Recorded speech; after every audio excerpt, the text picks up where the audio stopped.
I recently took part in the Nightstream Film Festival and got to check out a number of different horrors and thrillers. One such movie is Reunion. It left me disturbed and scratching my head. But does that mean you should check it out?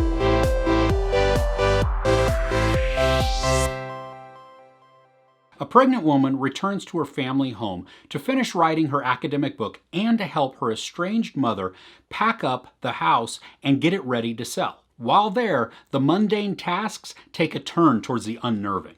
Emma Draper and Julia Ormond star in this psychological horror. They're great together in that they play very convincingly a mother and daughter who have an extremely strained relationship. Throughout most of the movie, you really begin to question why Emma Draper's character Ellie really does stay in the house with her mom Ivy. Their relationship is unhealthy and even terrifying. All of the film takes place within the house, and it's old and moldy, but it's massive. There's just a lot of places where things can hide in the shadows. The family drama in this, along with the character interactions, really set the tone. Like I said, the relationship between Ellie and Ivy is strained, but we're not exactly sure why. I mean, from flashbacks, it looks like Ellie was treasured and adored by Ivy. And now in the present, she's just an annoyance. She's somebody that has to be micromanaged and told what to do at every single turn. I mean, it becomes claustrophobic, and we feel it. And that smothering oppression that comes from the relationship is also enhanced by the house. I mean, just like the house is beginning to fall apart, as each day passes, our characters, their relationship, and maybe even their sanity is slowly starting to unravel and just come apart or show a lot of cracks and decay. As we get small clues as to what happened inside the house, they don't totally fit. I mean, think of it like a puzzle where you've taken some of the corners and gnawed off just a little bit, and so as you try and put them in there, they kind of fit, but they don't, and they leave you kind of going, well, what's going on? It looked like it should be here,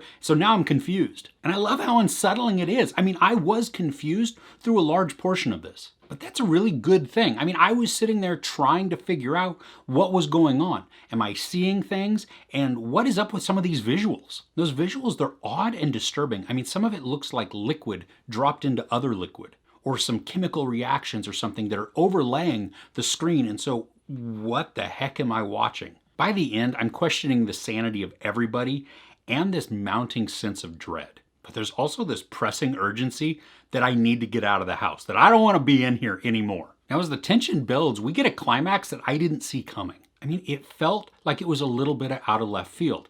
And that's not totally a bad thing. I mean, in one sense, it could be like the writers didn't really know what they were trying to do, and so they just throw in some kind of ending that seems out of place and odd as a way to just wrap it up and resolve things. But as the more I think about it, the clues were actually there the entire movie. I mean, it's not like they were explicit, though, or broadcast loudly.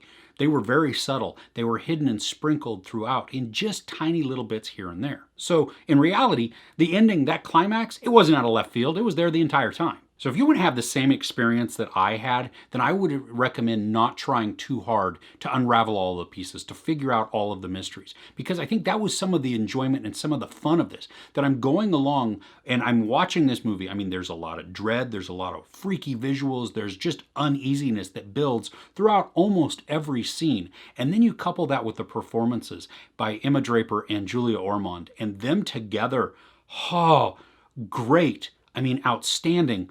And so bad also, just uncomfortable and just not healthy. But I sat in that discomfort. And I think you should too. I mean, just sit there and enjoy it as much as you can, and then let the ending envelop you. Let it just come on you, and then you can go, wait, what? So the movie, yes, is disturbing, but it's also intriguing.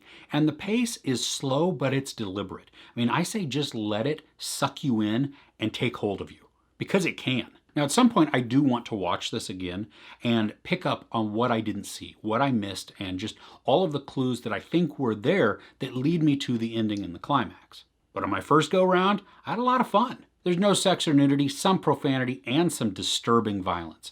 I give Reunion 4 out of 5 couches. What's a good family horror that you can recommend? Let me know in the comments below. If you enjoyed this review, please give it a like. Also, don't forget to share and subscribe. I'm Chris. This is Movies and Munchies. Thanks for catching with me.